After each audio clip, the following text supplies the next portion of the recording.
এগুলো তো একটু পরে উঠে যাবে, আর কোনো অসুবিধা নাই। কারণ এরা তো জানে যে অফিসে 5 লাখ দিলে এখানে 5 কোটি টাকা মাইরা দিল, কিচ্ছু আসা যায় না, এটা বাংলাদেশ। এরা জানে যে এইরকম আমার মতো ব্যারিস্টার সুমনরে চাঁদাবাজির মামলা দিতে কোনো অসুবিধা হয় না। সুপ্রিয় দর্শক শ্রোতা, আসসালামু আলাইকুম। দেশে এবং প্রবাসে, দূরে এবং কাছে, যে যেখান থেকে আমার এই ভিডিওটির সাথে সংযুক্ত হয়েছেন, সকলকে আন্তরিক শুভেচ্ছা, অভিনন্দন। প্রিয় দর্শক, ঘটনা কিন্তু ঘটে গেছে, বাংলাদেশের ফাটাকেষ্ট কিন্তু চেতে গেছে। প্রিয় দর্শক, বাংলাদেশের ফাটাকেষ্ট ওরস ব্যারিস্টার সুমন ভাই, ব্যারিস্টার সুমন ভাই 5 লক্ষ টাকার চাঁদাবাজি মামলায় ফেসে গেছে এবং কি তাকে হুঁশিয়ার দিছে এবং তিনি নিজে বলতেছে, আমাকে আপনারা 5 লাখ টাকার চাঁদাবাজি মামলা দিবেন, তাতেও কিন্তু আপনাদের ব্যারিস্টার সুমন ভাইও কিন্তু চাঁদাবাজির মামলা খাওয়ার হুমকিতে আছে। প্রিয় দর্শক, কেন সে চাঁদাবাজি মামলা খাবে, আজকের এই ভিডিওটি জানবো। অবশ্যই আজকের এই ভিডিওটি দেখার জন্য যারা প্লে করেছেন সবাইকে অনুরোধ করব আজকের এই ভিডিওটি পুরো কন্টিনিউ করবেন। প্রিয় দর্শক, ব্যারিস্টার সুমন ভাই এমপি হওয়ার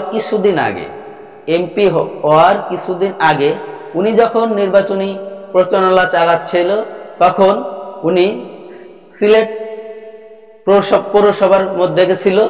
তো ওইখানে যাওয়ার সময় দেখে যে কাজটা হওয়ার কথা দিনের বেলায়, অর্থাৎ রাস্তার কার্পেটিং এর কাজ করার কথা দিনের বেলায়, সেই কাজটি করতেছে উনরা সন্ধ্যার দিকে, অর্থাৎ বিকাল টাইমে, এবং সন্ধ্যা লাগবে ভাব।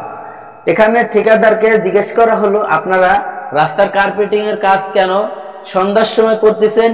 এবং এই সন্ধ্যার সময় শুধু না, আরো গুড়ি গুড়ি বৃষ্টি নামতেছে।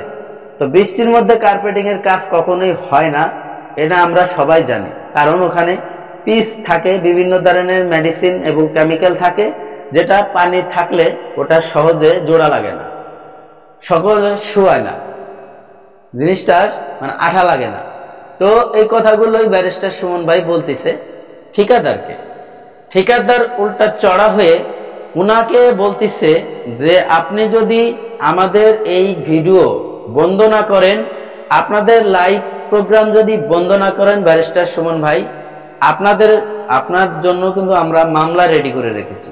বিনিময়ে আপনাকে বলবো যে আপনি 5 লাখ টাকার চাঁদা চাইছেন, চাঁদা না দেওয়ার কারণে আপনার নামে আমরা মামলা জুড়ে দেব। ঘটনাটি বুঝেন। এ কথা কিন্তু আমার না, বাংলাদেশের ফাটাকেষ্ট সুমন ভাইয়ের কথা। তো বেশি কথা বাড়াবো না, চলুন আগে সেই ভিডিওটি দেখি, তার নিজের মুখের থেকে আপনারা শোনেন। শোনার পরে আপনাদের মূল্যবান মতামত কমেন্ট বক্সে কমেন্ট করবেন এবং আমিও কিছু কথা আপনাদের সাথে শেয়ার করব। চলুন আগে ভিডিওটি মাইরা দিল, কিচ্ছু আসা যায় না, এটা বাংলাদেশ। এরা জানে যে এইরকম আমার মতো ব্যারিস্টার সুমনরে চাঁদাবাজির মামলা দিতে কোনো অসুবিধা হয় না। সড়ক ও জনপথ বিভাগ, সড়ক ও জনপথ বিভাগ বলেন, সিলেট সিটি কর্পোরেশনের ভিতরে বিভাগীয় কমিশনার, ডিআইজি অফিস, সব এই জায়গার মধ্যে আইছিলাম সিলেটে ত্রাণ দিতে। ত্রাণ দিয়ে আসার পথে চকিগঞ্জ রোডে আইসা দেখলাম যে পানির মধ্যে কাজ করতেছে। এই যে দেখেন, পানির মধ্যে কাজ করতেছে এবং দেখানোর চেষ্টা করেছি। আরো ভিডিও আছে এবং এই ভিডিওটি সম্পর্কে আরো কিছু কথা আপনাদের সাথে শেয়ার করব। এগুলা তো একটু পরে উঠে যাবে, আর কোনো অসুবিধা নাই। দেখবেন, তারপরে অনেক কিছুই জানতে পারবেন যে ব্যারিস্টার সুমন ভাই বাংলাদেশের যে দুর্নীতিদের আঁকড়া কিভাবে ভেঙে দেয়। আপনারা যে বিভিন্ন সময় যে রাস্তাঘাট, কালভার্ট, ব্রিজ করার সময় সরকারি, বিশেষ করে সরকারি কাজ করতে গেলেই আপনাদের চুলকানি ওঠে। আপনারা ওখানে কিভাবে দুর্নীতি করবেন সেই অজুহাত খুঁজে বেড়ান। ব্যারিস্টার সুমন ভাই সেটা হতে দেবে না। আজকের এই ভিডিওতে আমরা জানতে পেরেছি উনি ওখানে লোক লাগায় রেখেছে ঠিকাদারের পিছনে। কেন?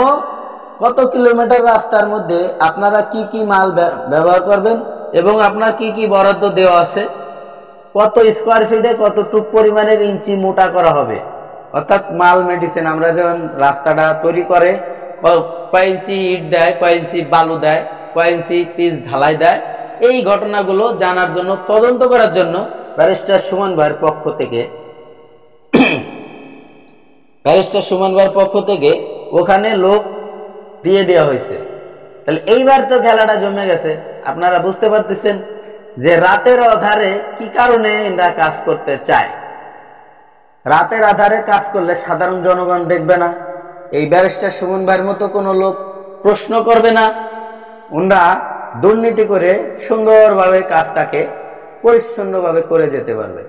ব্যারিস্টার সুমন ভাই এই জন্যই খেপেছে যে সিলেট সিটি কর্পোরেশনের সামনে বিভাগীয় শহরের দপ্তরের সামনে, যেখানে একটা পরিকল্পিত জায়গা, একদম মানে সিটির মধ্যে, মেন সিটির মধ্যে কমিশনারের কার্যালয়ের সামনে, এখানে যদি 2 নম্বরই করে রাস্তাঘাট করা হয়, তার মানে বাংলাদেশের অন্য জায়গায় কি করা হয় একবার ভেবে দেখুন। প্রিয় দর্শক, আজকের এই ভিডিওটি এখানে শেষ করব। সবাই ভালো থাকবেন, সুস্থ থাকবেন। আল্লাহ হাফেজ।